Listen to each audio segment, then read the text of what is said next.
It's pretty dangerous. A lot of people were dying in the war. So, it was no small feat to say, I'm going to go join the most dangerous job and go into a, profession where a lot of people are dying. Dr. Shane Kronstedt, welcome to the show. You really have to have a lot of self-discipline and comfortableness in your own skin, because you tell your friends and they say, oh, absolutely not. No one makes it. Don't do it. Your parents are saying, oh gosh, that's so dangerous. No one believes in you. You're the only person that believes in yourself. You have to break things up in your head. You can't think about how overwhelming everything is. That's when you don't make it through those hard moments in life or in whatever you're trying to accomplish. You have to really just take it moment to moment.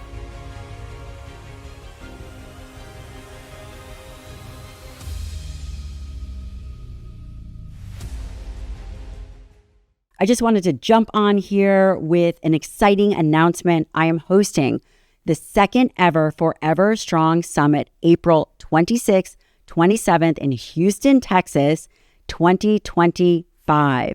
There's going to be 2 days. The VIP day on April 26th, you will learn from former Navy SEALs, from former Secret Service, from individuals that you do not want to miss. Myself, my inner tribe will be there to support you to learn everything from muscle health to science to nutrition. You don't have to be an expert. You don't even have to have a background. All you have to have is a will to win and stay strong. I will put a link in the show notes below. Please go to my website, drgabriellelyon.com. We sold out last year, and I would hate for you to miss this opportunity. So if you're waiting for a sign, if you're thinking you need to change something up and you need community, friends, we've got you covered. Dr. Shane Kronstedt, welcome to the show. Thanks for having me. You had a beautiful tour of the podcast studio. You've never been here before. How did you like it? I was a little let down. No one welcomed me at the door. I was expecting sparkling water, greetings, full tour. And instead, you got a can of sardines and said, welcome, here's lunch. Yeah. I wanted to have you on the podcast. You are my husband. I'm so lucky. The father of our 2 absolutely bananas children. And you are a physician, a former Navy SEAL, and a urology, for those of you who don't know. That is all things related to kidneys, bladder, testosterone, men's health, reproductive organs.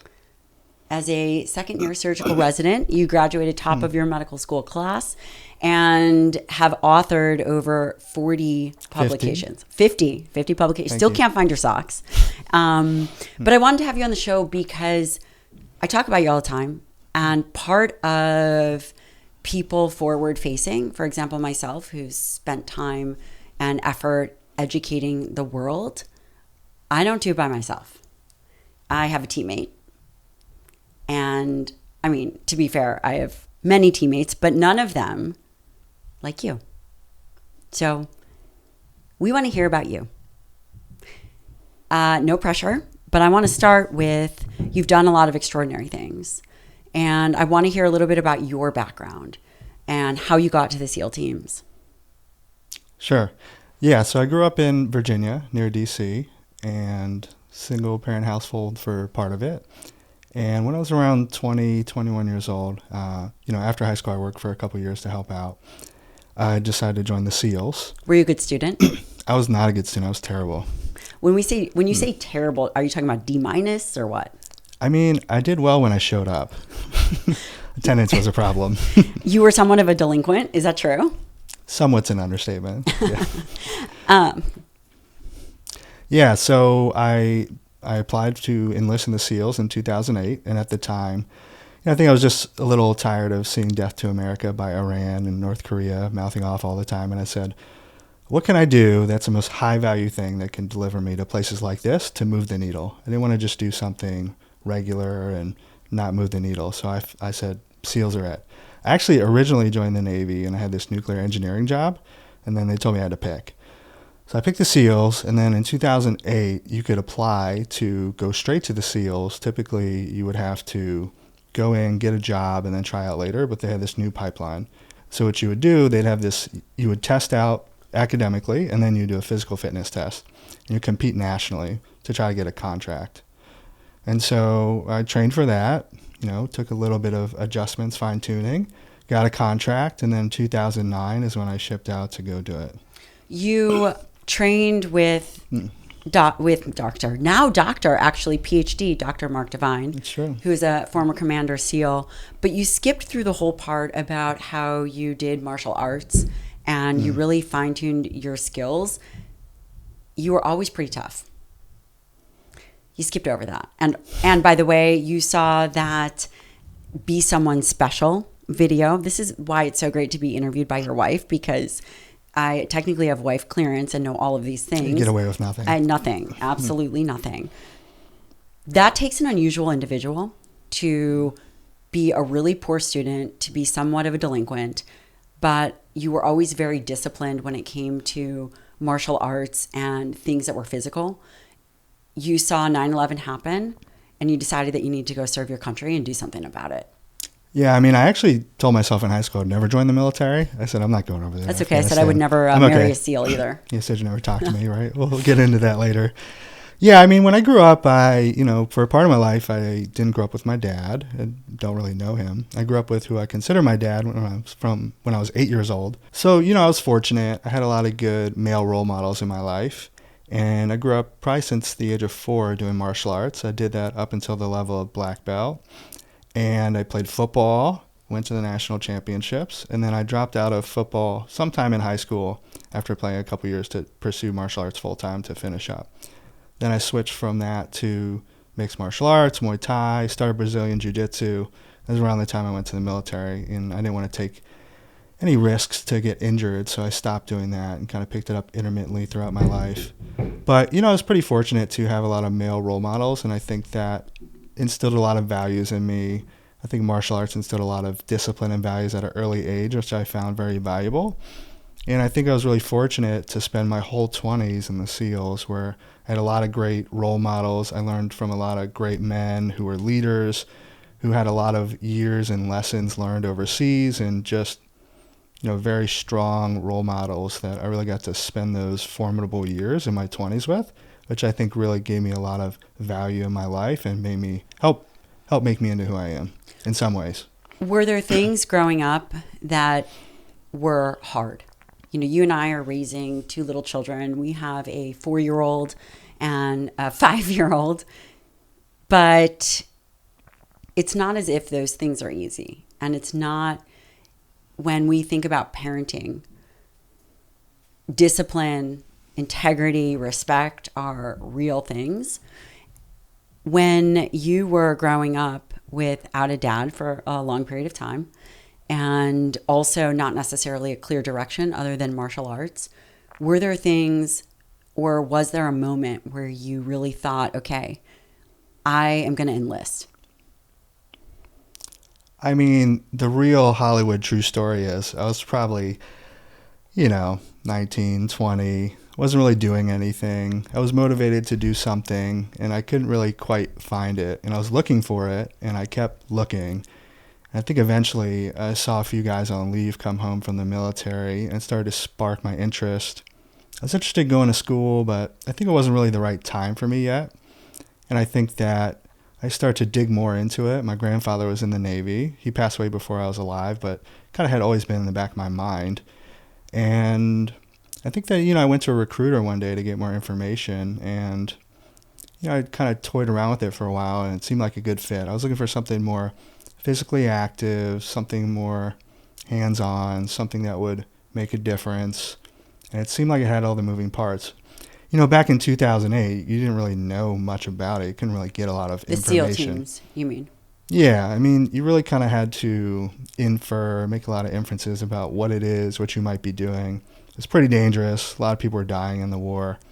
So, it was no small feat to say, I'm going to go join the most dangerous job and go into a, profession where a lot of people are dying. Did you think about that a lot? Or were it was on my mind. Young, 20, and wanted to bang your chest and get a lot of girls? And say hoo-ya a lot. that came later. Mark, we love you, Mark Devine. Yeah. These are big. I think that people do not recognize what the real job of a SEAL operator is, or a tier 1 operator.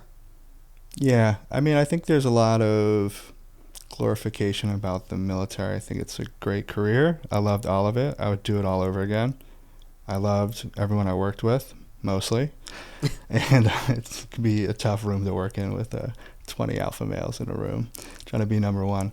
But, I think that, it's a dangerous job. You love it. But, at the same time, you're signing up to do something that's really, I mean, the truth is you do, it's called sea, air, and land, right? That's how you infill into a target, through the sea, through the air, through the land, skydiving, diving, on foot. But really, what's the ultimate goal? The ultimate goal is to capture or kill probably the baddest guys on the planet. So it's a job surrounded around killing people and taking out the garbage of, the world's most dangerous, terrible people. And I mean, these guys are doing terrible things, killing innocent people, doing unspeakable things, I really don't love to talk about. And so it's not that, I think people kind of glorify things, but there's a lot of things that aren't glorious. Would you allow your son, our son, Leonidas, Michael, named after the king of the Spartans, join the SEAL teams? I mean, I think so. I'm not sure. We'd have to talk about it. Was there a moment that and what I'm trying to illuminate here for people is how you think about things. Mm-hmm. I am very fortunate to interface with some of the most extraordinary people in the world. Yeah. And I think that out of all of them, you are one of the most extraordinary and uncommon among the uncommon individual. Thanks. No charge. When you were going through training, was there a moment that you felt that you were not going to succeed? Okay, so if you'll let me ramble on for a little while. How long is that going to be? I know. She warned me that I can't do this, but we're going to do it. So, you show up, right? You go to boot camp, and we were in this specialized boot camp, okay? You work out twice a day, and there's probably about 500 people trying to go to SEAL training at the time. And so we get through that. Everyone thinks, well, let me back up. You tell people you want to go to SEAL training. You really have to have a lot of self-discipline and comfortableness in your own skin, because you tell your friends and they say, oh, absolutely not. No one makes it. Don't do it. There's no chance. No one makes it. Why would you do that? Your parents are saying, oh, gosh, that's so dangerous. No one believes in you. You're the only person that believes in yourself. And so you basically have to be very comfortable with believing in yourself against everyone not believing in you. And how does that work? You probably have a few people who might be willing to help you out, but they still probably deep down are like, all right, well, don't let this guy's feelings get hurt. I talked to people later and like, oh God, he said he wanted to be a SEAL.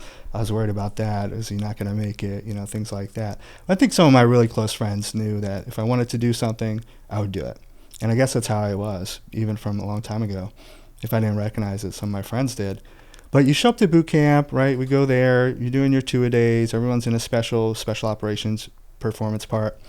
Then they have this new push to get more SEALs during the war, but they didn't want to change standards. So they opened up this course called Pre-Buds, where you would work out twice a day. They'd have these Olympic coaches. They'd have you swim. You'd swim 2 miles a day. You'd go on running trips with Olympic running coaches, do all these workouts, weightlifting, calisthenics.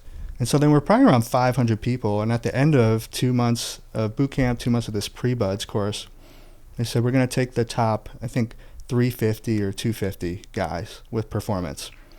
So they did. So then we went to SEAL training in Coronado in December.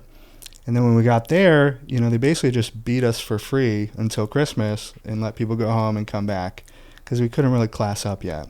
And so then we started this course and they said, okay, we're going to take the top 178 performers. So you can't really just show up. So they took the top 168 performers of our run scores, O course, swims, whatever else they were judging us on. If they thought we were tough, I don't know. So then we started.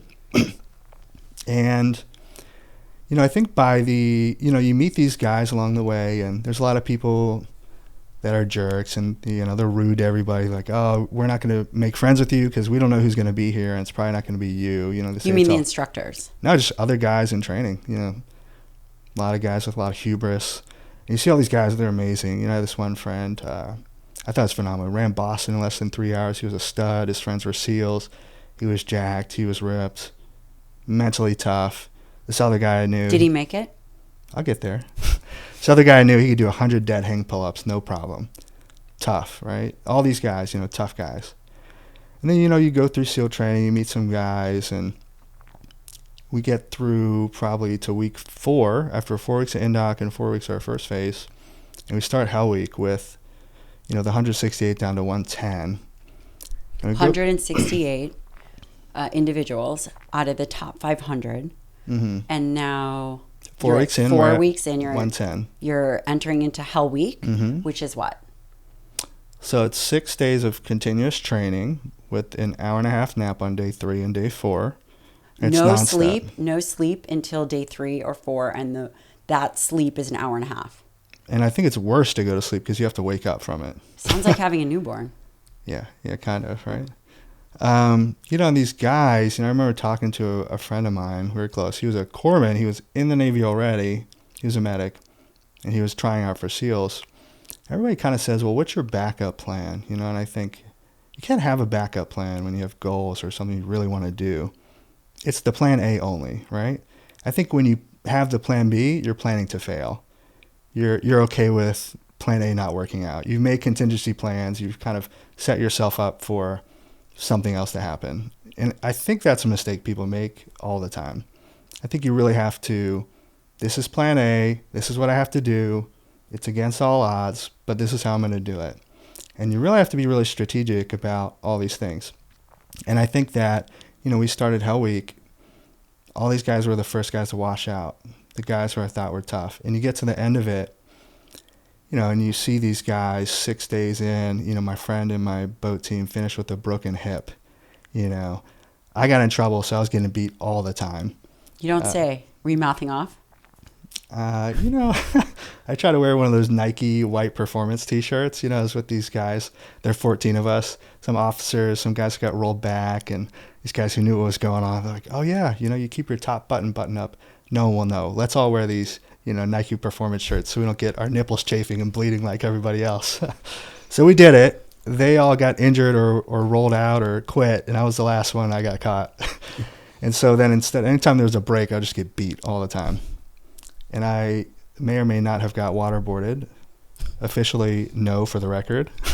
And by some psychopath. Anyways, it was great. So, you have like guys like this, you finish with a broken hip, right? These guys are ready to go. And how we would look at it, I think with a lot of goals, right, they can be overwhelming. You can look at something and say, this is impossible. Hell looks impossible, right? And I think that probably a lot of people who are just doing it for themselves, for the wrong reasons, they probably are the first ones to leave. Enough about Shane. Let's talk about one of the sponsors of the show, and that's Element. I've been using Element, and all of us, actually Shane included, have been using it for years. It's really changed our game in terms of electrolytes. It has sodium, magnesium, and potassium, all minerals the body requires. Sometimes we don't need more caffeine for energy, even if we like it, but we need water and electrolytes. I use Element daily, often in iced tea or just straight water between workouts, or sip it throughout the day. Shane uses it when he is training for marathons. Pretty sure we could all drink more. Not that kind of drink, by the way. Element is a 0 sugar electrolyte drink mix. They also have sparkling electrolyte water. Each stick pack of Element delivers a meaningful dose of electrolytes free of, again, sugars, artificial colors, or other just weird ingredients. Element is formulated for anyone on a mission to restore health through hydration, and it's perfectly suited for athletes, folks who are fasting, those following a keto, low-carb, whole food, paleo diet, any kind of diet. Get your free Element sample pack with any purchase. Be sure to use my code drinklmnt.com/Dr. Lyon and try their new Element sparkling electrolyte water. It is a 16-ounce can of sparkling deliciousness. First ones to drop out. But I think you have to do things for the right reasons, and I think a lot of us did it for reasons other than ourselves, because your motivation goes out the window quick. And people experience this in life and in business, and when times get tough, your motivation's gone. I mean, you have to say, why are you doing this? You have to have a reason you get up to do it every day. And I think that probably carried me through a lot when I was going through some really tough, dark moments in my head. And I think everybody thinks about it, but not everybody pulls the trigger on just walking out, because you want to do it. It's like residency, right? Hell Week, it's not the job, it's training for the job. Okay, so say that again. It's not the job, it's training for the job. Residency's tough. There's lots of things that suck in residency.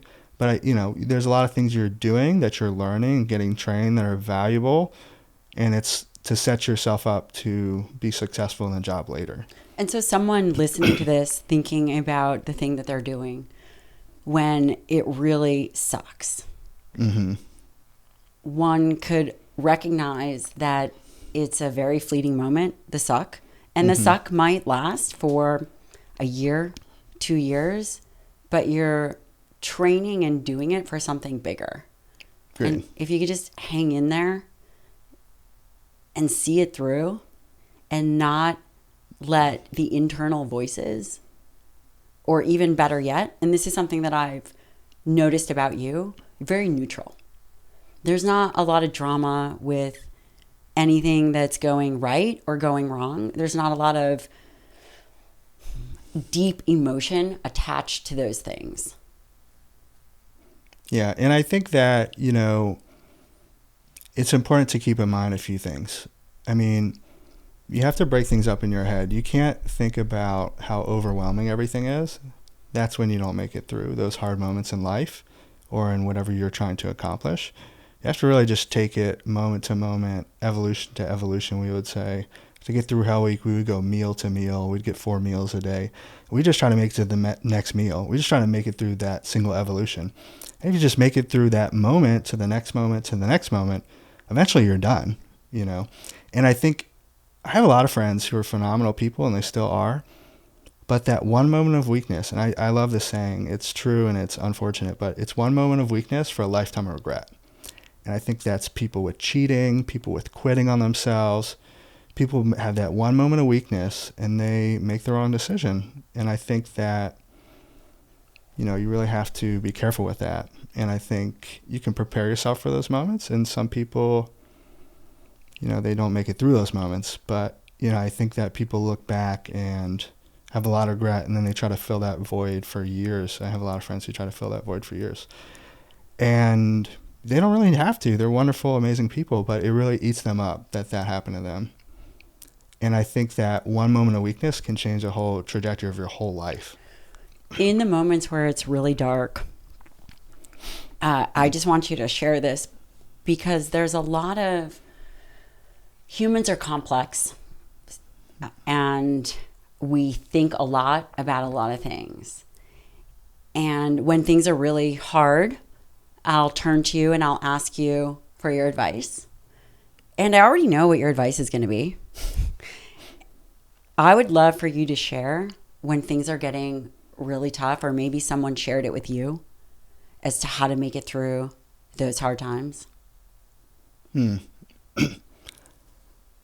Well, I think, so I learned this better than anybody. I mean, I don't think SEAL training was easy for me. I think it was very hard, but I loved it, right? And I think at the same time, you can just feel sorry for yourself. I remember this guy walked up to me and said, stop feeling sorry for yourself. And it flipped a switch in my head, and I realized I was feeling sorry for myself. And I mean, this might not be the best answer, but I was going to ship out to boot camp, and I had my SEAL mentor, and I said, hey, do you have any advice for me? And he said, yeah. I said, okay. He said, don't be a pussy. And I said, what bullshit advice? That's terrible. It's the most worthless advice I ever had. And then, in moments of life, I've been SEAL training and other things, and I think to myself, I'm feeling sorry for myself. I'm like, am I being a pussy right now? I'm like, I am. Holy shit. I was, you know what? I'm not going to be a fucking pussy right now. I'm going to get my shit together. I'm going to fucking crush this evolution. I'm going to kill this. But, I think it was never easy for me. I failed a lot, right? And I made it through all the way through training. There were only 10 to 12 of us who made it all the way through without getting held back for injury, for performance, because you'll often get a second chance to redo a test, and then you're out. I always found it very hard because, there were a lot of tests I failed for the first time. And, I joined the SEALs. I didn't shot a gun before. I didn't do land navigation. I didn't do all these things. I swam, but, I wasn't a pro swimmer or collegiate swimmer.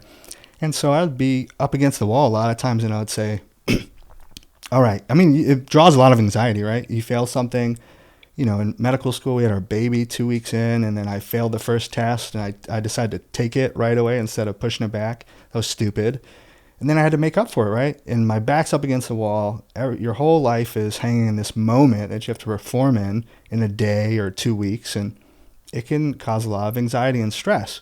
And I think everyone goes through that in some capacity in something they're doing. And I think that you really have to do different things. You have to be very resourceful. You have to put your ego aside and ask other people who are doing well and doing this better than you, even though you don't like to admit it, and say, hey, give me some advice. What are you doing that I can implement now? And let me do that. And it's hard to have these habits that you've had for a long time and just throw them out the window immediately. But you have to do it. And you have to say, what can I do between now and tomorrow to make a difference? And I think that I asked other people, I sat there and I practiced and I practiced and I practiced hundreds and hundreds and hundreds of times by the next day. And I went in and I performed. And I think I had this solid moment, I remember, that really changed the way I look at things. And I remember I did this land navigation course, very challenging. For some reason, the Green Berets think we only use GPSs. And your wife. But actually, we have a very hard compass course. And, sidebar, they told me one time, they said, well, what are you going to do when your GPS fails? I said, well, I'll pull out my second GPS, obviously. But we have this very challenging compass course, and you would have to go through this brush in the mountains of California. You had to be able to read maps. You had to count your 100-meter pace, foot-by-foot steps using pacing beads, and every single turn had to be precise, and you had to carry all this water and weight. And you had to hit all the points. I think you had to hit at least 3 out of 5 targets or 5 out of 7. I think it was 3 out of 5. And you had to make this comms window, okay? So I did it. I hit my 3 out of 5 targets, and then I had to sprint about 1.5 miles to get there on time. I was so exhausted.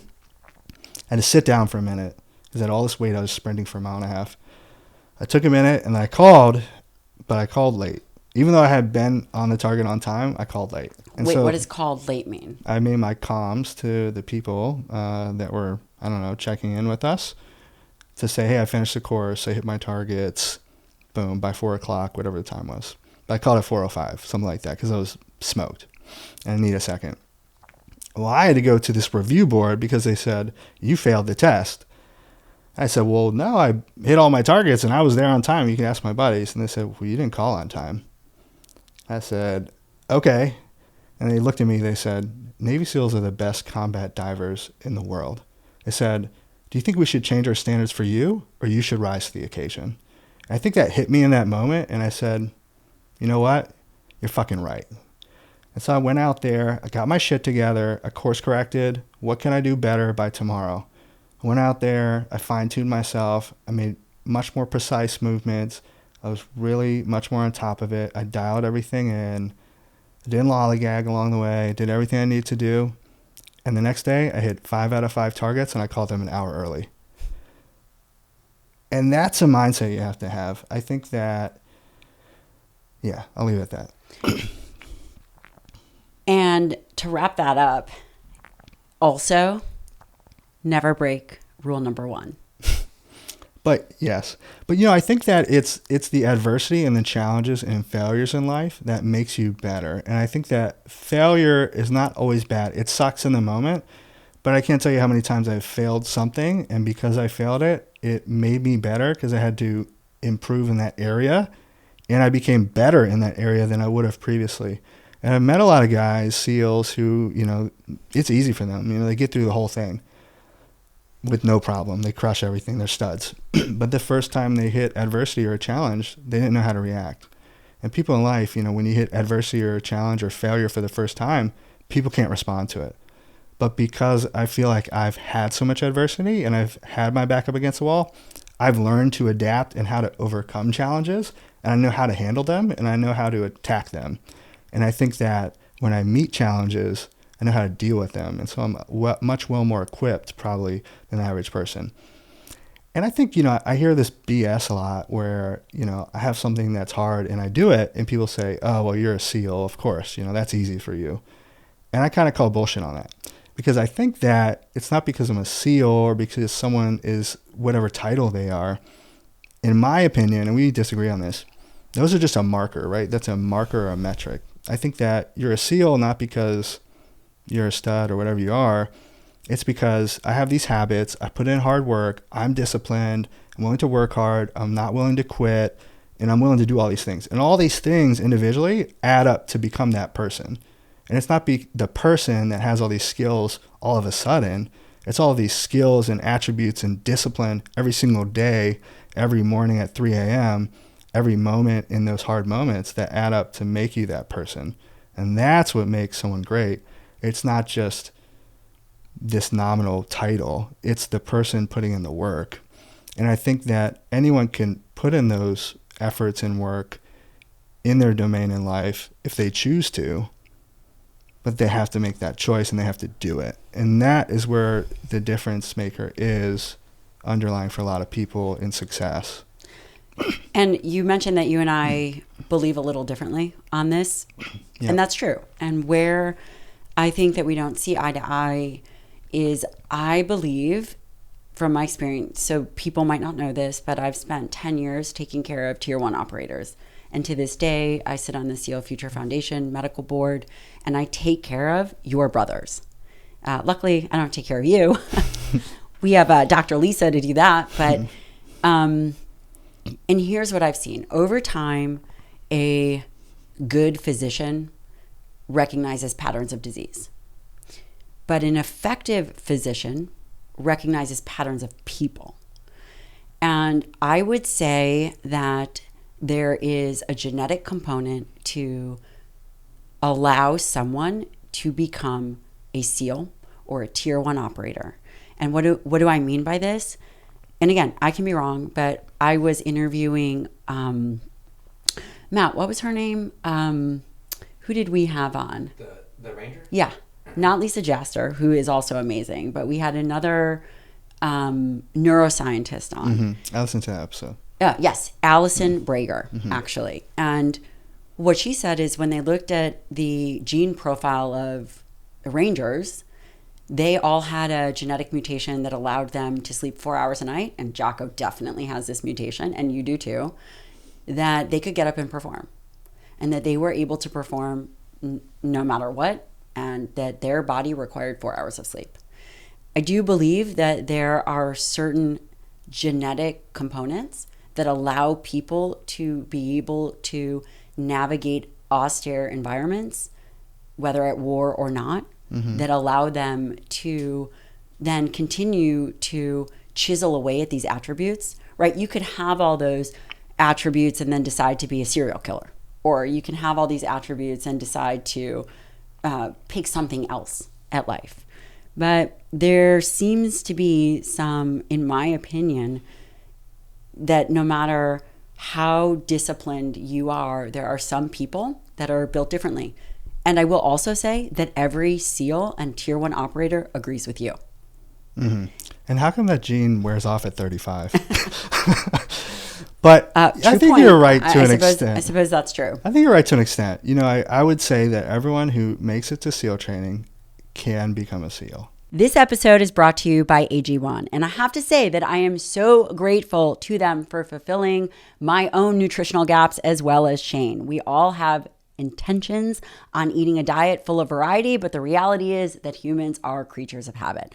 I don't know about you, but I continue to eat the same 5 foods over and over again. Same with my husband and our family. This means I am definitely missing certain nutrients. And AG1 has solved that for me and my family. When I'm traveling, when my own nutrition isn't ideal, AG1 produces high quality, comprehensive, effective, foundational nutrition. And the supplement has been rigorously tested and formulated to support nutrition needs. It's easy. It's health in one scoop. These nutrients are combined with a range of phytonutrients, which are listed on the label in specific blends. They are supported by research and they contribute to a series of benefits, including nutrient density, diversity for the gut microbiome, and we all know that antioxidants and prebiotics really help in our overall health and wellness. Even more amazing, AG1 has committed the last 14 years to continuously researching, innovating, and testing and improving their product through a lens of uncompromising quality. And AG1 is offering new subscribers a free $76 gift when you sign up. You'll get a welcome kit, a bottle of D3K2, and 5 free travel packs in your first box. So make sure to check out drinkag1.com/lion to get this offer. They all physically can do it, but mentally some people don't. And probably that's true in a lot of aspects of life and business and things that people set themselves up for. And residency, you see people switch out of surgical specialties, multiple times a year. You see lots of residents switch out from urology to radiology or to peds or to something else. I think that all these people can do it. It's a choice. And maybe it's not worth it to them. I had this moment. I was in boot camp. I think I went through life at some point thinking, why doesn't everybody do this or this or this? And I think, it's okay. Everyone is happy doing what they want to do in life, right? And that's great. And I think everyone should do what makes them happy. Not everyone wants to be a surgeon or a SEAL or a doctor or, the best at CrossFit. I think that's not for everybody. But I think that, everyone who shows up, I think they want to be there. They want to do it, but it's a choice. And I think that everyone can do it who are in those positions. And the difference maker is in the head. Mm-hmm. And when you go through challenging times, and this is more tactical for the listener, is there something that you fall back on? For example, do you listen to something motivational? Do you have a strategy? And maybe you don't. I have strategies, yeah. I do like David Goggins for motivational speaking, gets me pumped up. He's great for that. But, first time I jumped out of an airplane, I didn't really want to jump out of an airplane when I could see people walking around 1,000 feet doing a static line jump. And I think they instilled a few skills in us. I think that there's something called box breathing, 4x4 breathing. I'm a big fan. You can use that in combat, in life, in stress, anxiety. You basically breathe in for 4 seconds, hold it for 4 seconds, and you breathe out for 4 seconds. And you do it 4 times. And you would be surprised how much you can regulate yourself with that. It helps. It helps in the short term. You can take a deep breath and you can brush it off. I think also the anxiety, the buildup in your head of so many things, this buildup of this op you're going to go on, this buildup of this financial difficulty you're facing, this buildup of this social encounter you're going to have, this buildup of this thing you're anxious about. I think that actually the event in and of itself is way less significant and way less dramatic and way less of an issue than it actually is in your head. And sometimes if I have something really terrible that I think is going to happen, I just play it out in my head. I say, all right, well, okay, let's play it out. If this worst case scenario happened, how would it play out? And then if that happened to me, say, I don't know, I lost all my money, right? How would I respond to it? What would I do in response to that situation? And I would say, well, I would do this. And because I'm going to do this and respond this way, actually, I think everything would be okay. So it's not actually that bad. I think that I would be okay in that situation. And I think if you play it out, you would realize that it's not as bad as you are making it out to be. And every time I've done something that built up in my head, it's never as bad as it is in your head. And that also segues into teammates. And when we think about building a strong family and building a strong foundation, you and I are teammates. I would love to share, maybe you can tell the story about how we met. I mean, we're going to talk about fitness and balance and all of these things, but our journey together started in a way that proves, I don't know if it proves mindset is everything or mindset is the foundation, but maybe it proves that when you come together with a teammate and you have inherent alignments as to what you think is important, then you can build something extraordinary. Yeah, I mean, I had some interesting encounters as a combat medic. As a SEAL, it's a unique job because in some other units, you attach people, and your only job is to be the Ranger medic, and you're fully in that role, or whatever your job is, right? The 18 Delta Green Beret medic. But in the SEALs, it's slightly different in the fact that everyone's a SEAL first. Everyone goes to comm school, to breacher school, become a medic, a sniper, what have you, right? And they have these additional skills. And so the job is to be a SEAL first, but you're completely self-sufficient as a unit. And so you don't have to attach all these other people, and the caliber of the person next to you is of the same caliber as you, right? To an extent, some guys are better than others.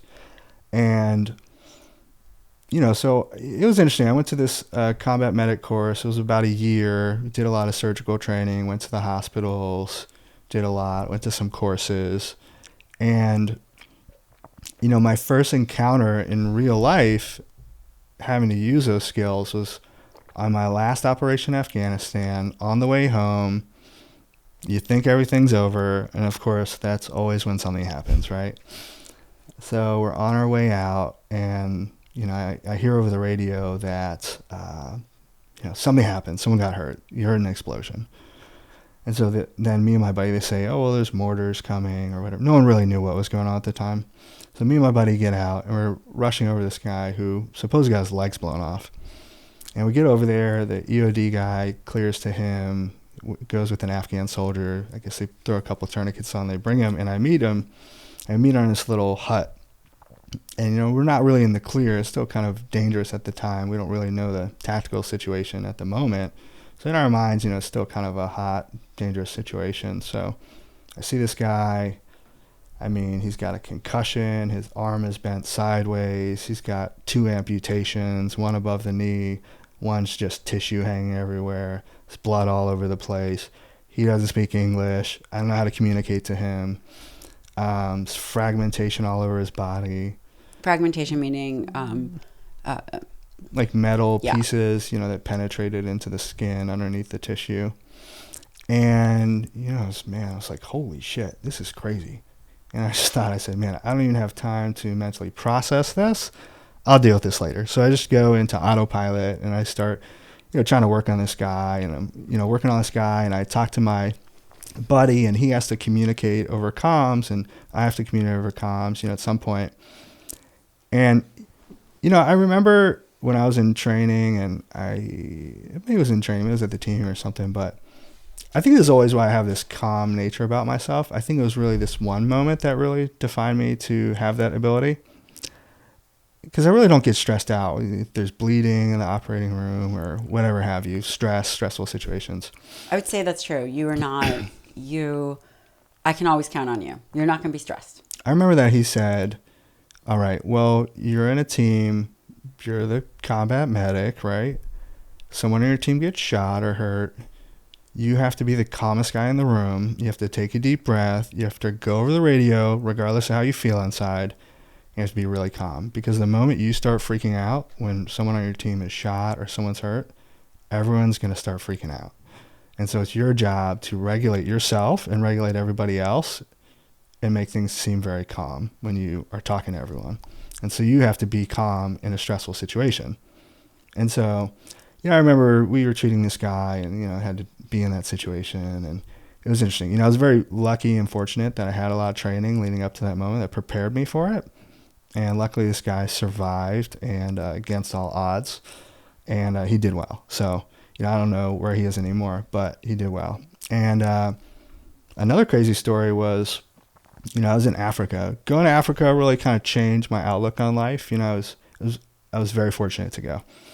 I met some of the greatest, most hardworking people I've ever met on the planet, the nicest people, the best culture.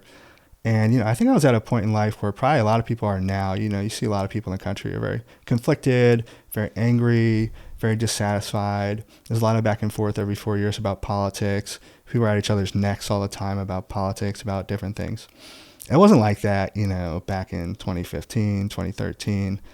But this is around 2015. But I got to a point where I was really kind of thinking, wow, just people suck. Everyone just kind of sucks. And why were you thinking that? Everyone just cares about themselves. They're self-absorbed. No one cares about each other. It's just very disheartening to see all the time. And I remember when I went to Uganda and I was in different parts of Uganda. I had the opportunity to participate in some aid work because, I really, I was there to do my SEAL job, but I got to also help medically a lot of people and do some aid work kind of on the side just because I wanted to. And I had supplies and equipment to do it, and met a PhD who was helping with some, children who were, orphaned from the AIDS epidemic. They lost a lot of their working force, 30, 40-year-old, adults, males and females. And so a lot of orphaned children, et cetera. And you would see, they really didn't have much. Probably the average income, I think, was around $1,200 a year, right? You could have a full, fine 5-star meal for $8, $12 to eat out. And you would see you could clothe and provide electricity and full support for a child for $10 a month. I mean, it's insane, right? And I remember I used to go to this orphanage once a week, and I'd go hang out with the kids. I'd spend time with them. We'd play football, and I'd mentor them, and I'd, hang out with all these people. And there was this guy, he stood up this orphanage, and then I was in a hotel in Kampala in the capital, and I was in the lounge at whatever hotel I was at, and I met this one lady. She was telling me about what she was doing. She said, well, I teach in China for 1/3 of the year. I teach in, I don't know where she's from, Australia, maybe the other third of the year. And I take all my own money, and I come here to Jinja, and I put up these kids, and I help pay for them. I support them. And it was in that moment that I realized I think I had it wrong. And not only did I meet all these wonderful people in Uganda, but I met all these other people who were out there doing good things. And I said, maybe I got it wrong, and I'm not seeing all the good in people because they're out there doing it. Because they're not at home in the U.S. doing this and that. They're overseas helping make a difference. And I think that was in a moment that I realized I was wrong in that moment. And that was very refreshing and restorative for me. But there was another time, interestingly enough, it's just kind of a wild story. I was there. We were going to go to support this sniper range up near this whole area with some stuff we were doing. Anyways, so I had to pack this box of medical equipment to go up there. It's an hour and a half away from our camp. We live in the villages. And so luckily, I like to be prepared for lots of situations. I don't like to be kind of not prepared. So I showed up, brought what I felt like I needed, which was a lot, just in case. And then we get this phone call. Someone called my team leader, and they said they need me to go to the Capitol. I said, why do you need me to go to the Capitol? They said, oh, well, there's this American soldier, and they think he's really sick, and you're the senior most American medical provider in the country. And I said, me? It's like an E5 medic. Why? How am I the most senior American medical provider? It's got to be a joke. So they're like, no, you're it. I said, oh, all right. I guess call the driver. And so we go to drive another hour and a half to get to this place. And, there's like comms issues. We're using these cell phones with cell phone cards. If anyone remembers what that is, with your minutes prepaid, it's a thing. And so I go to meet this guy. He's got acute appendicitis. I start him on IV ertapenem early, which is a very broad spectrum, strong antibiotic in vans. We use that in a lot of combat wounds because they're dirty, very dangerous, and a lot of people survive their wounds of war and die from infections. And so we tend to go broad spectrum. So I had a lot of this stuff already. And so I go to meet this guy. They do an ultrasound. It seems like he probably had ruptured already. I mean, I don't know if it was inflammation or the appendix was leaking, but there was fluid around the appendix. So we had to do something. So he turns out to be kind of sick. And the whole thing in Africa was you had to be able to hunker down for 2 or 3 days. So I had gone on this course at USC in LA to try to learn, to further sustain myself and learn a little more longer term surgical care, surgical nursing. Is that just to keep someone alive until? Yeah, until you can get out of there. Okay. And so interestingly enough. And you still can't find your socks. Yeah. I mean. That's what I have you believe, at least. Yeah. Or change our son's diaper. Yeah. So we pay cash, I don't know, $100 cash. We rent ambulances. We're flying down with the ambulances on, with their lights, putting IVs in this bumpy road. We get to this hospital that's not been totally sanctioned by the, whoever site surveys these hospitals, but so it's a little, whatever. We might not have been supposed to do that, but it was referred by this British doctor, expat, who said, I know this Western trained provider. He does, 5 appies a week. He's good to go. Go to him. So we go with the information on the ground. We go to this guy and we get there, and there's a little bit of tension. I think there is still some racial issues happening. I don't know the full backstory, probably similar to South Africa in some ways, but he wouldn't let us in the OR. So we're like, all right, well, you got to let us know what your OR looks like. This is safe for this guy to get surgery with you. You can't just throw him off to some surgeon that we don't know in the middle of Uganda. And so he meets us in the middle. And that was because he was under American care. Well, basically, we determined that he was too sick to get medevaced, and it was an 8-hour flight to the American base. We were pretty far out there. Africa's huge. So it would take 8 hours to get him there, and we felt like if he was ruptured or pending rupture or sick enough to the point we couldn't fly him out, that we would have a real big problem. But why not just let this guy do it? Well, that's what we did. So we kind of met in the middle. He showed us a video on our cell phone of his OR. Like, okay, I guess this is fine. And then, the PA eventually, who was supposed to be covering, was in another country because he was covering multiple countries. He kind of met me there at some point. We met at the hospital, and him and his assistant or whoever was working with him, we went in together. It's interesting because you had to go in with metal detectors through the hospital. You got to have a lot of metal detectors. At the time, there's Al-Shabaab, this Al-Qaeda-associated terrorist organization, and there's a bombing up the street at the courthouse. There was, at the same time, Al-Shabaab went to Kenya right up the street and murdered a whole university, a Christian university, because of, differing beliefs, which is obviously a radical thing to do, but that's what happened. And so there's a lot of violence, terrorism at the time. It wasn't super safe. And so basically I had to go in there unarmed because there's metal detectors and everything. I couldn't have a gun. And so we paid for the surgery on our government credit cards. And he got the surgery. And he came out. The PA went to go spin up the medevac and try to work on resources. Couldn't do a lot remote, right? It wasn't really like that, right? So he had to go drive a couple hours, start working on things. I volunteered to stay behind, and so I stayed behind. And I think I saw, 3 guys walk in and 2 walk out, right, kind of thing.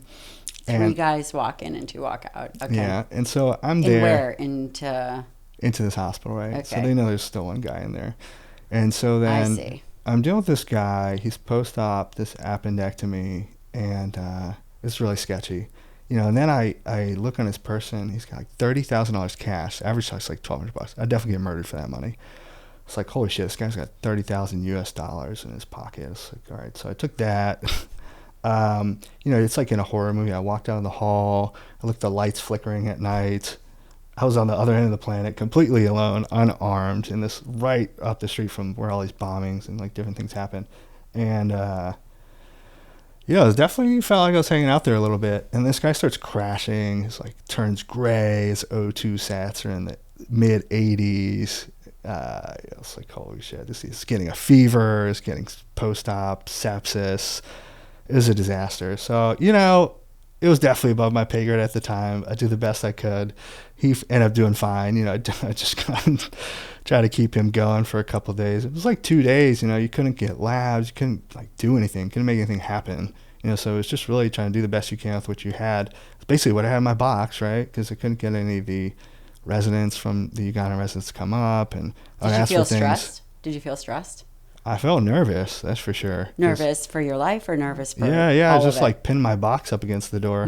Try to keep, a couple white Americans in this area by ourselves, unarmed with $30,000 cash. This guy's super sick. Was that when you decided that you were going to go to medical school? Because what people don't know is that you did your pre-med, some of your courses, while you were in Afghanistan and overseas. You were studying and teaching yourself physics and calculus at night. Yeah, that's true. Yeah. Was that why you decided to become a doctor? I think, why I decided, I think I really enjoyed being in the hospitals. I liked medicine. I got to get some, month rotation here and there in the OR, different, the ER, different places. And I knew it was something I wanted to do at some point. But, it was Operation Red Wings. I was in Afghanistan. I said, I just got accepted to Columbia for, a pre-med degree course. And I decided I'm not going to do that. I really like being a SEAL. I'm going to re-enlist. So I re-enlisted. I put it on the back burner. I said, I would like to do it, but I'll do it later. And we were going to the most dangerous part of Afghanistan, southeast. And we live in the villages, 7 months at a time or so. And I had the most unusual, first deployment cycle, I would say. I had kind of a couple of deployments built into this cycle. And I went to South America for a while. I came to Afghanistan. I went to this headquarters. I went somewhere else. And this guy in Europe was on this contingency response force where any seaborne operations in Europe, like pirates, anything like that, or Israel, were kind of the response team, right? So he was having a baby. So like, all right, we're going to send him on paternity leave. You haven't quite made it to your village yet, so we're just going to pull you. So I got pulled to Europe to cover that ended up being 2 months instead of 1 like they promised me.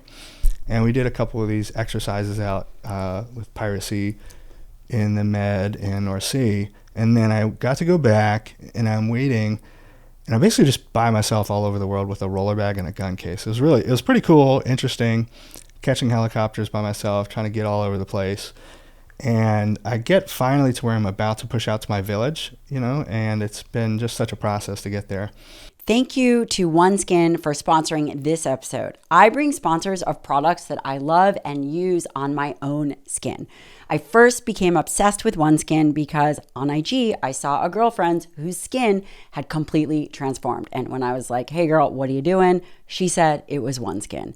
Now, I've always had issues with this texture under my eyes and my skin. I've tried a million different products, and I've landed on OneSkin. It's really helped me personally, which is why I want to bring it to you. Now, I've been using their broad spectrum sunscreen. In fact, Shane also uses this, the eye cream, and the topical body supplement, which, by the way, I love the way it feels. It's unique, clinically tested peptide that helps with DNA repair. You all can get 15% off OneSkin with the code Dr. Lyon. Go to OneSkin, that's ONESKIN, and use the code Dr. Lyon to get 15% off. And I had to catch a ride with the infantry by myself. And the road got blown up by this 300-pound bomb that sent this up-armored vehicle probably flying hundreds of feet. And you can only go on this place called Route 1. It was the only road in. And you're trying to go to southeast Afghanistan in the summer. Really, I think it was the hottest area at the time. And so I had to sit there, and we had to wait until, it was safe to go. So there was a surgical team on the base, and because I was a highly trained medic at the time, I said, hey, I'd be interested in scrubbing in and helping out if you need me or if I can. We have pictures of that. Yeah, it was the only time I had a gun in the OR. and it was at this point, I just want to kind of tie this all together because I want to talk about relationships too. And it was at that point that you decided you're going to be a doctor?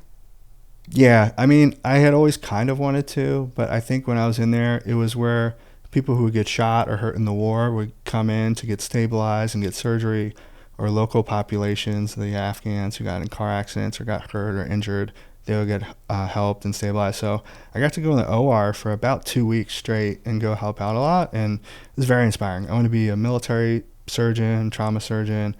I thought, what better can I do than help guys who are going out there who are getting wounded, defending our country. I couldn't think of anything more I'd want to do just than that, And, I'd see guys get hurt, like guys who were within the infantry and who were on our base. And, it was very sad. It was disheartening to see.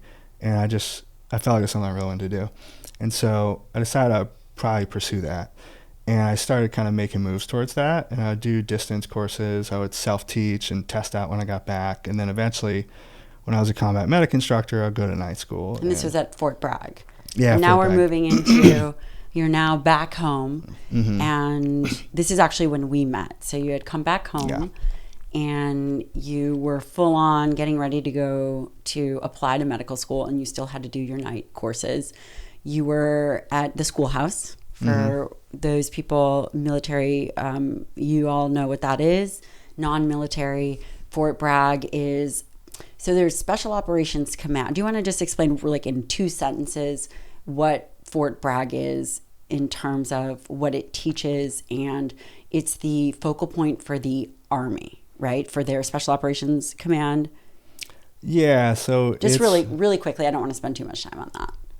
Yeah, sure. So it's where a lot of the Green Beret headquarters are. There's a U.S. Army Special Operations Command is there, and there's a primarily Army Corps Special Operations Combat Medic, or 18 Delta long course, short course, and that's where the training happens. So the SEALs attend it, the PJs used to attend it, the civil affairs, flight medics, rangers, basically all the special operations medics go to that course. And that's changed a little bit. The SEALs have their own course, but I was basically working at Army Command there, kind of one of the only SEALs in the building. And it was good. You know, I taught a lot. I got to have some good experiences, some bad ones. And you woke up at what time in the morning? And you did this for how long were you doing night school? 3 years for night school or 2 years? Yeah, it was tough. So I did all my prereqs. You know, one of the benefits of going there was I could do all my prereqs in the building I was teaching in at night. And so they just condensed courses, just as hard, but just less time to learn it. And so I would get up, 4 or 5 in the morning, go teach, lead guys in PT, do what I have to do.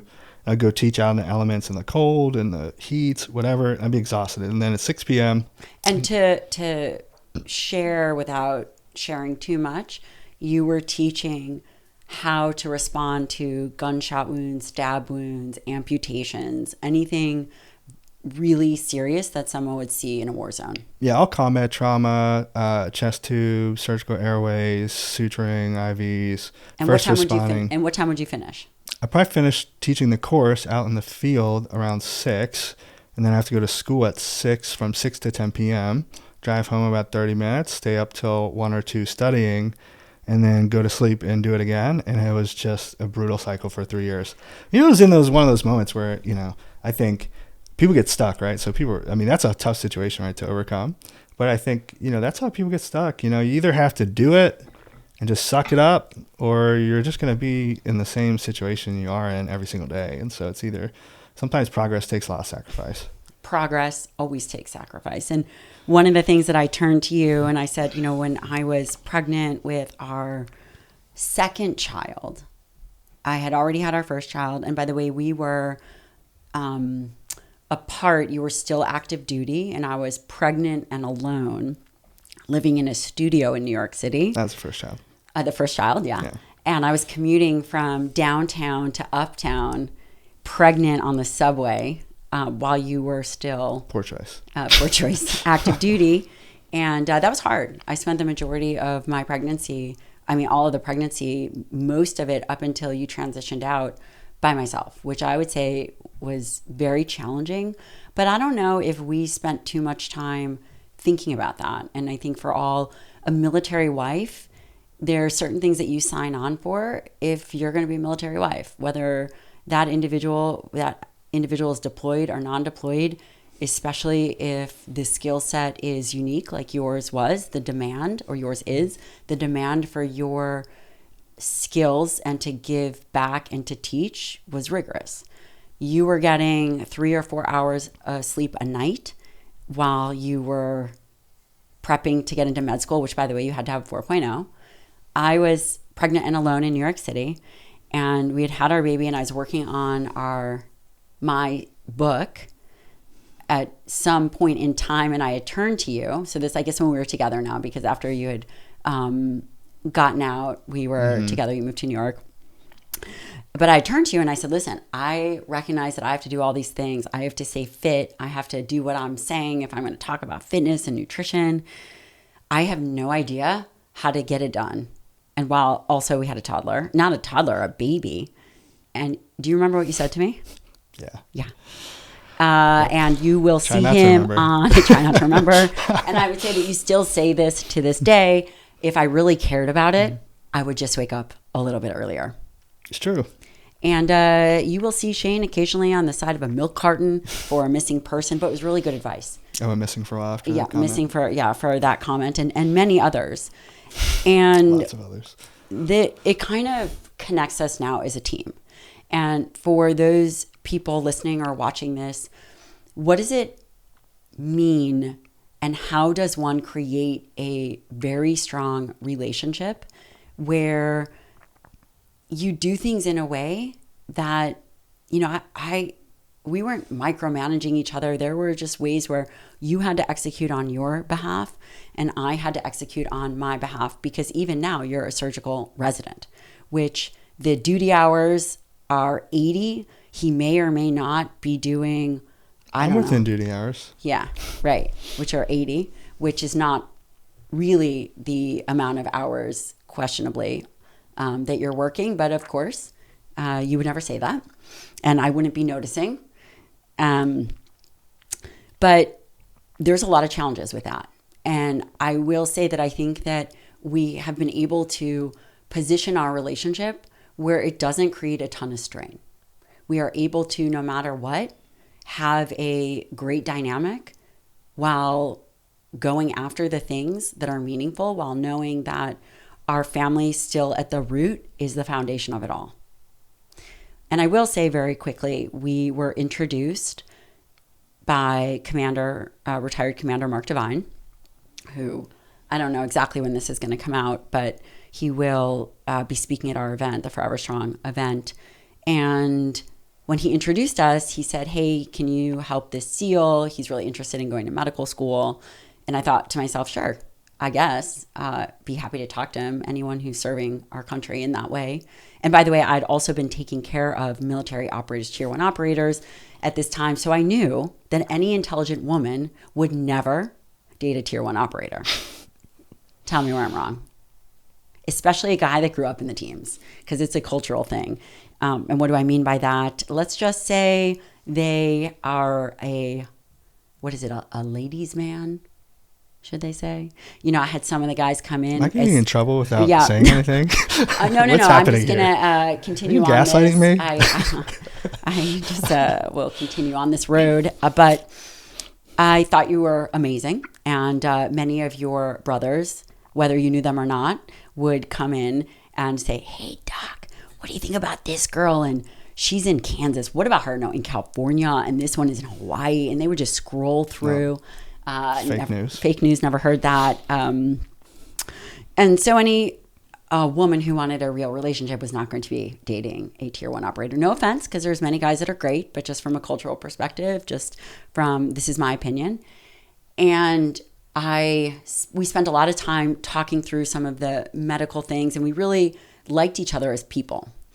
And I wasn't thinking anything romantic. I had just come off the tail end of a relationship. I was certainly not ready to be involved with anyone. It was the last thing from, how it is after you are in a long-term relationship, not ready to date. I mean, you need to at least give someone at least a year, even think about it. And you met me in person. And that was it. That was it. Yep, I knew right away. You said you knew right away. Took you a little bit longer. Took me months longer.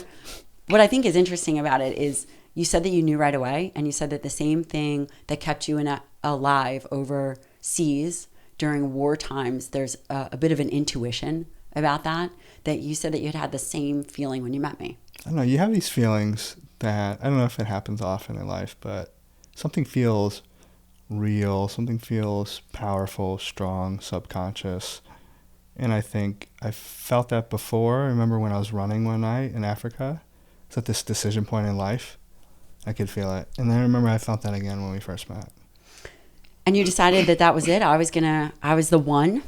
And as soon as you told me, there was a moment where you told me, after months of just being friends, that you thought that we should date.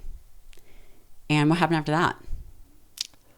Well, she loves to tell everyone. She stopped picking up my phone calls. True or false? True. Right. She said absolutely not. And also, don't ever call me again. I would never go out with you. And maybe that's why maybe that's what did it for me. Do you remember what you said to me? You said there's a chance. So you're telling me there's a chance. And I said, listen, Dumb and Dumber. Yeah, Dumb and Dumber, Tweedledee and Tweedledum. There's absolutely zero chances. And so for at least a month, maybe longer, I refused to pick up your phone calls. It was 2 weeks. It was not 2 weeks. Mm-hmm. And it was definitely not 2 weeks. It was at least a month. And I remember talking to my friends about it. And they said, because I liked you as a human. Who wouldn't like you? Pause. Awkward pause. Here you were, this stud, super capable and total ladies man, not interested. But I really liked you, and I found you while you looked like a knuckle dragger. I was 15 pounds more jacked, for the record. When you got into running marathons, somehow you decided that in residency you were going to run marathons. And I will say this is unique to, I think, your type of human, is that when you decide something, that is it. There's really not a lot of thought that goes into it. It's you are going to do it, and you go all in, and you convince yourself that this is the way. And I think that that's actually what happened with our relationship, meeting me, is you decided that that's it. I was going to be your woman. And well, look, I think anyone who's studied physics and has really kind of dove into it, time is not linear, right? And I felt like it always was, and it always has been. It was just kind of this feeling where I knew.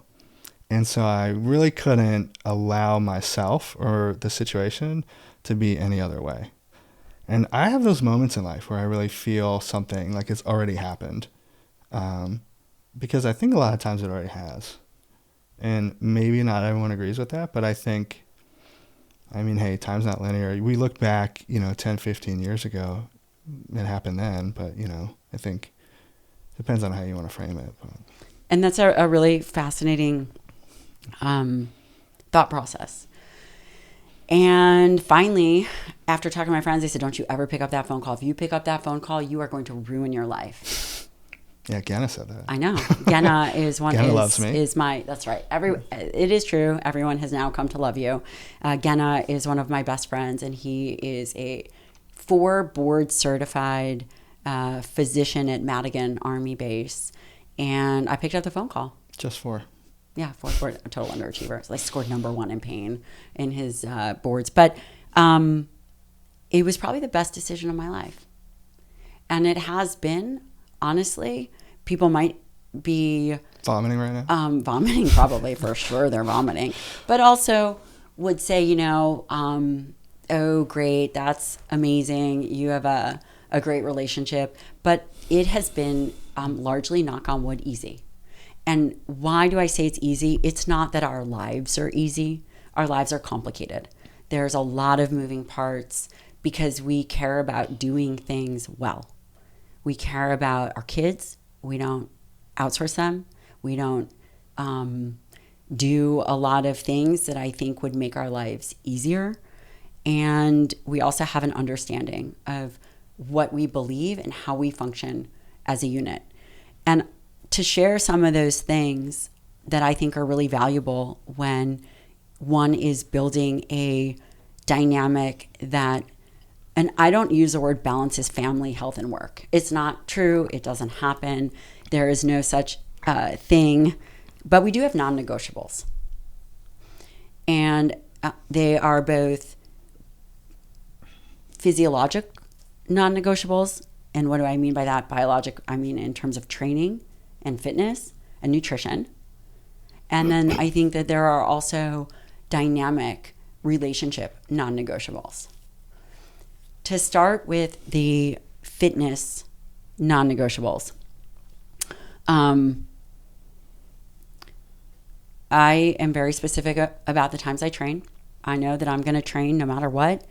3 days a week, I'm not going to miss those days. Mm-hmm. And Saturday is going to be a day that I also train. I train full body 3 days a week, and I add in 1 or 2 days of typically, 1 or 2 days of some kind of max effort at the end of those workouts, typically on a Friday or Saturday. And you oftentimes don't get the opportunity to work out. But when you do, just what does that look like? Yeah, so for starters, I think it's important to sign up for events. That's probably why I initially signed up for a marathon. I was moving out of New York City, and I said, it'd be cool to see all the boroughs. But I signed up for these things originally because, it forces you to work out when you don't want to. You can't just not work out for a marathon. It's going to be very painful. I've kind of tried that before. It didn't really work out very well. I finished, but it was painful. You mean the time where you decided to run the New York Marathon and not train for it? Off the couch marathon, not a good plan. And then you said, I've done harder things. Yeah, I was hurting. This episode is brought to you by Shane's ultimate favorite supplement, and that's MitoPure by Timeline. Now, Shane runs marathons, has a very busy work schedule, and he tells me when he takes MitoPure, he feels it. It gives him strength in the gym, it gives him endurance, and it gives him energy. This has been an absolute game changer of a supplement for his mitochondrial health. Now, MitoPure is a precise dose of the postbiotic urolithin A. It works by promoting essential cellular cleanup, processes that clear out dysfunctional mitochondria, and Timeline, I have to say, has done an incredible job at leading first with science and has brought you the only scientifically tested urolithin A on the market when it relates to targeting the effects of age-related cellular decline. You might feel the difference in a form of energy levels, better workouts, or what my husband says, faster recovery, more endurance, the list goes on, all of which will help you achieve your physical standard. We have been using MitoPure in our family for years. This is a staple supplement. Timeline is offering 10% off your order of MitoPure. Go to timeline.com and make sure you use the code LION to get this discount. It's Timeline, TIMELINE.com/lion. So anyways, I think those things are great. You sign up for a jiu-jitsu competition, a marathon, whatever you want to do, right? It keeps you honest to an extent. It'll help push you to work out on the days you don't want to. But after that, it's really kind of become something I enjoy, a habit, and part of my lifestyle now. And I find it very challenging a lot of the times to work out during the week because I work a lot. And so I would love to work out. When things are going well, I can get 1 to 3 workouts in a week, maybe 30 minutes if I'm lucky. 1 to 3 workouts, 30 minutes. How often does that week, happen? During the week. It's happened 0 days the past couple months. Yeah. Which sucks because I'm doing Boston next month. But it's not a big deal because I get most of my volume on the weekends. And it's good, Saturday, Sunday mornings, I take 2 or 3 hours to myself, which I need. I'm inside all day. And so the last thing I want to do is go sit inside again at the gym. And so I do like to run and be outdoors and get my sunlight, be in nature, kind of a little meditation, take some stress off. And I'll run, do some speed work Saturday and some distance on Sunday. And because I do so much of my volume on the weekends, it's not a big deal that I don't get 3 to 9 miles during the week. So I think that, for people that are really busy, you can still do it. I think that you have to compensate for it on the weekend, but you can make it, it's not ideal, but you have to kind of deal with the situation you're in. And I think that that's what I do is I try to really kind of just make it work for the lifestyle I have, and that's the best I can do. And so luckily I've got your support, all the time with that. So it's been And I think it's important to support your spouse, because if you decompensate physically, then I'm gonna be yelling at you all the time. When you get sick, how sick are you? Scale of 1 to 10. Is that cough real? Do you really have pneumonia? Stop faking it with a man flu, right? But you say it all the time, it's a lot harder to be sick later than to put in the few hours now. Or I see it on the internet. They say working out for yourself isn't selfish because when you're old and sick and you can't take care of your family, then it's really going to suck. And I think you talk about that all the time. And so get it done regardless. It doesn't have to be perfect. And for those of you who are starting out, I don't necessarily just working out for long periods of time on the weekend, but if you have to, and you have to be in the situation, then you do that. But what are my options, right? I know this other successful surgeon, and he's very busy, right? He's got doing trials, he's operating, busy clinic. He gets up at 3 a.m. to run an hour or 2 hours every day, whatever however long he's running, because he's going to get it done. We talked about, what else am I going to do? Am I going to get to the residency and be like that guy who's fat and out of shape? And it's embarrassing, right? I mean, if I'm in this job I'm going to be in, am I just going to not work out for 8 years, 10 years? I mean, what is the alternative? The alternative is there's no alternative. It's either you're going to do it or you're just going to not. And I don't think not doing it is an option. It also sets a terrible example for our children. And that's the other thing is, while I have more time than Shane does, I have my routine, Shane has his routine, and then we incorporate fitness with the kids. So the kids will come with me to the gym, not always in the morning. They kind of are in a slump with that. They're in a workout slump. They used to love it, but for whatever, I'm hoping they'll pick back up in the summer.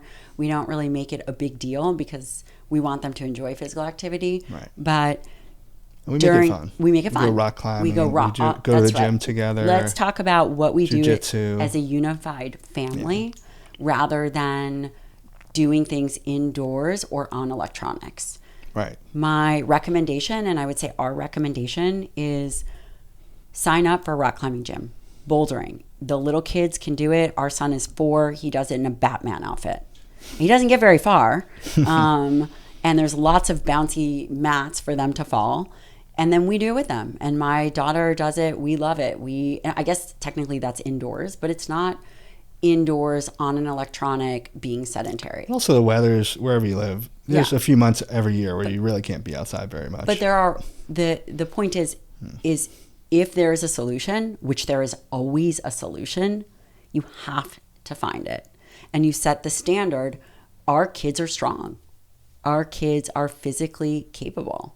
They're not very well behaved, but they're strong. Definitely not well behaved. So rock climbing gym, indoor, outdoor pool. We're still working on swimming, jiu-jitsu. And we do jiu-jitsu 3 days a week. I train jiu-jitsu 1 day a week with the kids. The kids do 2 other days for a total of 3 days of jiu-jitsu. We don't overschedule them.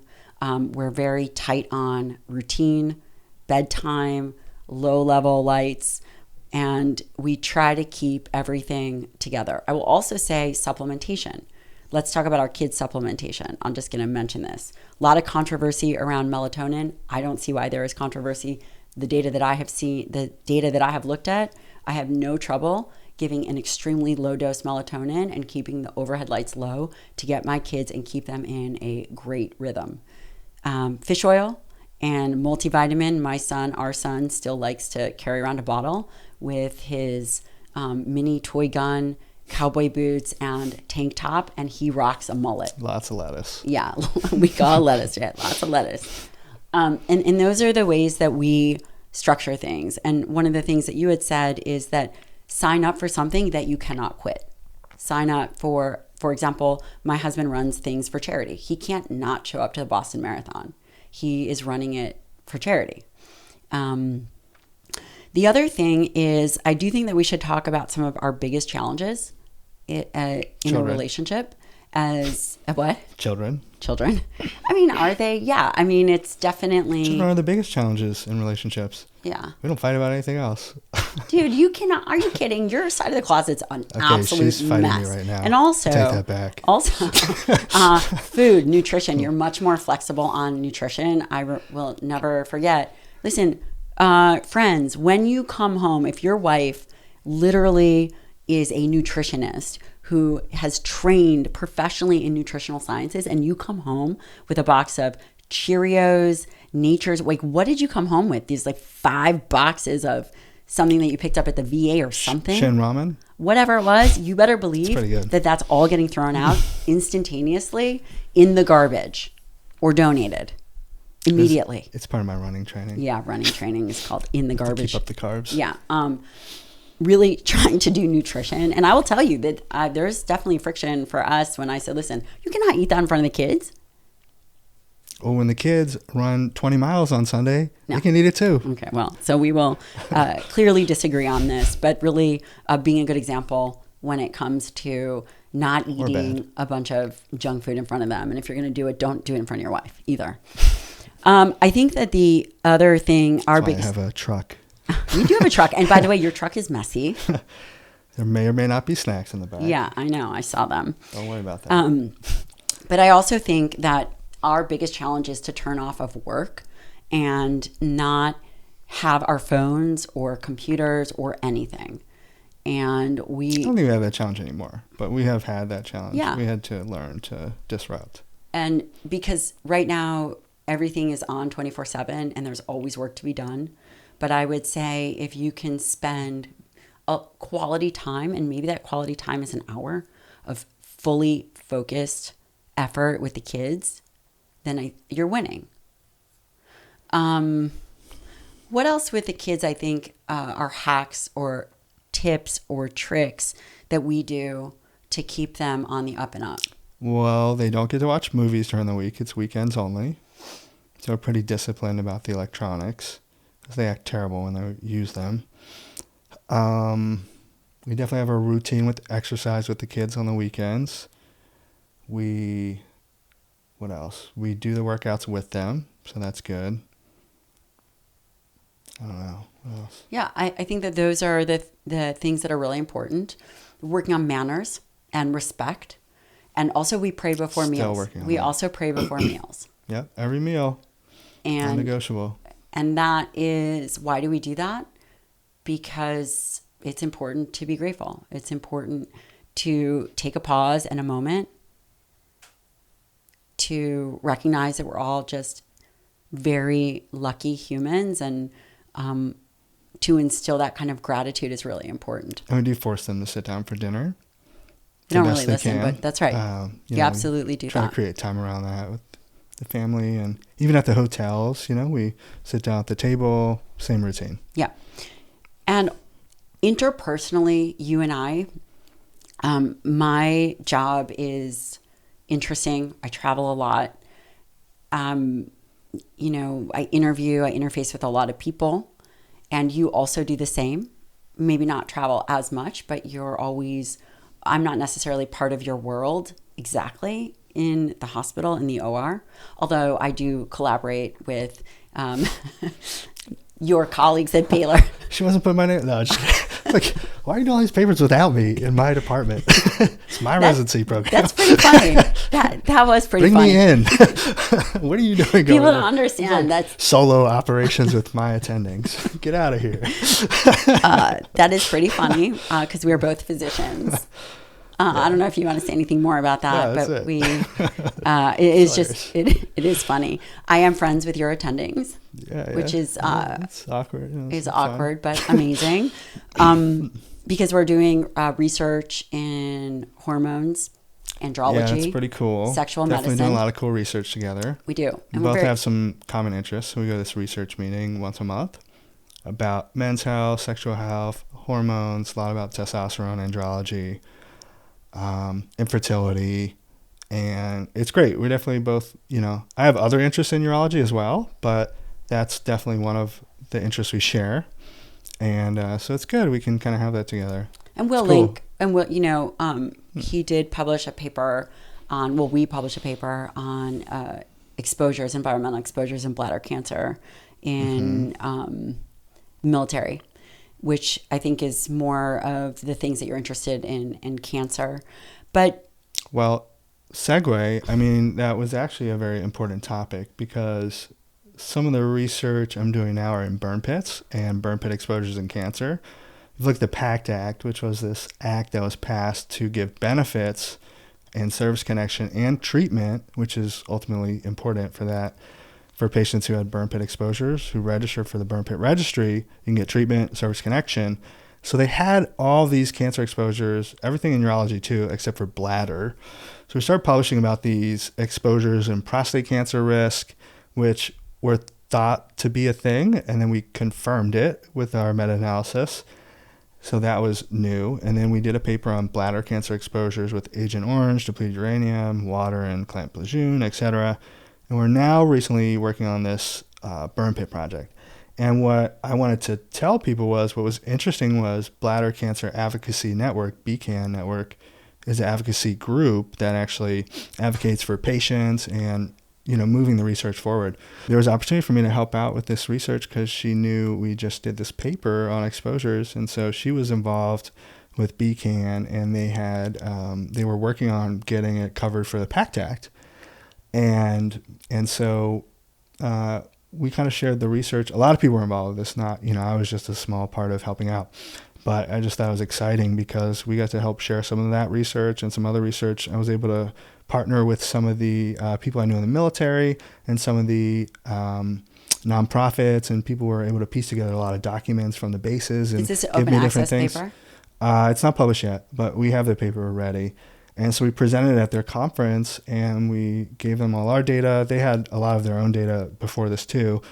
And between, I think, the time frame of August and January 1st, they had gone to Congress with everything. And actually, it got approved in January to be a covered illness and service connection for patients. So Well done. if you didn't know this, now you can, if you have urothelial or bladder or upper tract cancer and burn pit exposure, you can actually get covered in service connection. That's probably one of the fastest times I've ever seen something where research went from the bench to bedside. Wasn't much bench, but went to the bedside, pretty quick in like 6 months. And policy change. So that was huge. And, amazing. that's something BCAN Network does all the time. So shout out to them. Okay. Well, that is really extraordinary. And that that was just kind of sidebar from the paper. Are we keeping that in? No, just kidding. We'll definitely keep that in. But let's circle back because I wanted to spend a little bit of the remainder of the show about our relationship and how you build a strong dynamic as a forward-facing unit. We're done with bladder cancer? Yeah, we're way done with. I was like, is he going to stop talking about this Loves or bladder what? cancer. Do I kick him under the table, but I can't really reach him? One of the things that really determines the trajectory of an individual is their partner, because it is the most important decision that one makes. They're either going to make or break you. If you care about your relationship, they're either going to be your teammate and help move your life forward, or they are going to completely, utterly dismantle you at the seams. Fair to say? Let's talk about a few things. He's like, where are we going with this? Is she going to bring up the socks again? Number one, how we have relationships externally. So this is unsolicited relationship advice to have a bulletproof marriage. And that is, you are introduced and involved in all of my friends. I don't have sidebar friends, male friends that you do not know of, that you are not either introduced to, text introduced. We really keep it together, and you become friends with them, because if I'm friends with them, I don't know, I'm assuming they're amazing because I have amazing friends, and you also become friends with them. And this might be a little controversial, but my phone is totally unlocked and you have access to it at any point in time. In fact, I will hand you the phone and say, can you read me what this person said? There is no hiding for messages or any of those things. And also, if you're one of my best friends and you're a female and you're listening to this and you say, don't tell Shane, if it's a female thing, I definitely won't tell you. Seen all the photos. No. I'm just kidding. Unless I get approval, I won't share those things, right? Because there is, if someone tells me something in confidence. I don't look. Well, but no. But in terms of how we create a dynamic, there's no question. There's no friction there of questioning. Is this person doing something unscrupulous or outside of the realm of what should be done? So I think that's important. The other is there anything else that I think is really important, or that you think is important that we do well? Oh, how we fight. When we used to fight, I would say that probably one of my least desirable traits is I'm a bit aggressive. And I don't know if extreme is the word. You may be underselling it. And when I used to fight, I would threaten you a lot early on in our relationship. And that made you feel really uncomfortable about the stability of the marriage. And I'm going to share because it can't say I was very, very nice in the beginning of our relationship when we fought, but I now no longer, because you taught me, there's no threatening. We're stuck together. So we either can figure this out or I'm just going to be yelling for a really long time. 5'1" crazy person. 1 1/4 and 5 foot 1 1/4. Okay, sorry. And I think that that's really valuable, right? If you have made a commitment to stay together, you guys are together. And you are the team and you are the unit. Do you have anything that you'd like to add to that? No, you said it all. It's perfect. So I want to do a lightning round. So this is rapid fire, okay? And there's no overthinking. Penis. This is so let's do a rapid fire speed round, which I guess a rapid fire and speed round would be the same thing. And there's no overthinking it. It's just gut reactions. Thank you for the lesson in synonyms. Okay, you are so welcome. Okay, let's do it. Number 1. Are you nervous? Are your armpits sweating? No. And if they were, I'm not allowed to wear deodorant. Because of paraffins. Oh my God. Let's come back to that because that is very funny. Because all the surgeons say I stink. Okay. So Thank you for that, before we get into the rapid fire real talk here, I'm not a fan of traditional deodorants. I am not a fan of traditional makeup, hair care. Are you sidebarring deodorant and hair care right now? Yeah. Actually? Yeah, dude. No. And this episode's Navy SEALs or bust. Anyway, so I threw out all his Old Spice and Gillette, and I didn't. New Spice. It's what, frankincense, essential oils. Yeah, I did. Yeah, it's true. And it didn't work for him or doesn't his work for me. body chemistry, so he decided to stop wearing it. And finally, at your job, what happened? Yeah, because she keeps promising me this illustrious deodorant that never actually that doesn't exist. No, we have I it. bought deodorant. Yeah, see, I doing use it. Doesn't have it. It's not here. I use clean hair products. Yeah, they said I stink. I smell. They said, what is that? Hey, dude, just to let you know, I got a whiff. What's happening here? Anyway, so his department told him that he now has to wear deodorant. Yeah, it's been physically, it's been directly told to me. Okay. All right. Number 1, what do you say to yourself when you're feeling negative or down? Don't be a pussy. Yeah. And that's rule number 1. Rule number 1. That's right. And if you break rule number, and then rule number 2 is refer back to rule number 1. Exactly. And this is our family motto. Yes. So he said it. And when you see me say, never break rule number 1, this is rule number 1. Number 2, best mental toughness hack. Best mental toughness hack. You have 30 seconds. I don't know. I like 4x4 box breathing. Okay, moving on. I don't know. Okay, great. Everything I said. Refer back to number 1. Refer back to this podcast. One workout or physical thing, because obviously you can't work out every day. Everyone should do daily. I think you should start the day, if you can, with a nice, easy 30-minute cardio, something like that, just to get the blood flowing, juices going, kind of get your heartbeat up. I think if you can do that, it's great. Well, I like doing it to start my day. I think you start your day with the workout, it's great. This is not my section, but I would say you should do push-ups every day. I do push-ups every day, multiple times a day. There's no reason you can't do push-ups because it takes less than a minute. That was my answer, not yours. I used to do it when I put my scrubs on. Every time I change, it's a good time to do it. Or the pull-ups every time you walk Number through 4, the door. moving on to number 4. It's called rapid fire, not long answer fire. I've done a lot more rapid fire than you, let me tell you. This is true. Okay. This is true. I could never be deployed. Can you imagine me? Honey, where's my gun? Is this gluten-free? Green bean coffee? This is not Starbucks. Okay. Last book you read or paper. We'll say book, and then you can say that you didn't read a book, and here's your paper. Campbell's Handbook in Urology. Okay, moving on. Last podcast you listened to. Dr. Gabrielle Lyon Show. Abe Morgenthaler. Phenomenal. Amazing. By the way, Amazing. phenomenal. Guy. I couldn't put it down. You guys I went to bed late that night. Oh man, you have to listen to Abe It's so good. Morgenthaler's podcast.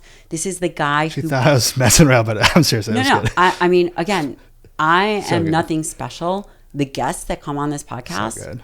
are extraordinary. And Abe Morgenthaler, if you guys did not That's listen one of to the it, best podcast episodes I've ever heard. brought All testosterone time. replacement therapy to the modern era. Whoa. All about prostate cancer, testosterone, controversies. Not in the rapid fire round. Oh, you can keep going. No. All right, Number fine. 6. I really pushed back on adding this one. Yes or no? Seed oils. Yes or no? I don't know. Exactly. Don't care. Exactly. I don't know. Yeah. Are they bad? Amen. I eat a lot of things I'm not supposed to. Okay, there. We've talked about this. I know. I don't know why. Listen. Is it in Shin team, Ramen? Then I listen. probably eat it. They wanted to put this in. Haley and Is it in Julia Zen? said we're doing this. Okay. Seed oils and Zen? Nicotine. Yes or no? Yes. Well, it does make your gums recede, which is a no, but yes. Cholesterol, LDL, friend or foe? HDL is my friend. Don't LDL, ask, I don't know. Essentially, don't ask a surgeon a I don't cholesterol know. question. Number Foe? 8, meat, overrated or essential?